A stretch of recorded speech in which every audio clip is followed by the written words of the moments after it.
Labdien! Sveiciens visiem, kuri grib iegādāties jaunus, mazlietotus vai lietotus auto. Mans vārds ir Andris.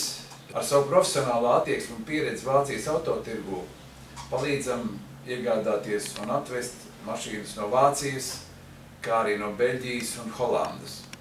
Šajā gadā esam mūsu klientiem jau atveduši vairāk nekā 500 vieglās automašīnas, motociklus, kā arī auto piekabes. Nesen atradām pat piekabi suņu pārvadāšanai. Varam atvest arī dažādu cita veida tehniku, kā piemēram smagās mašīnas, autobusus, traktorus, kur noslēdzot sadarbības līgumu, ātri veiksim vajadzīgo pasūtījumu. Šis ir saulgriežu laiks un novēlu jums priecīgs Līgonu Jāņus, labu atpūtu un autovadītājiem novēlu skaidru galvu, braucot ar mašīnu.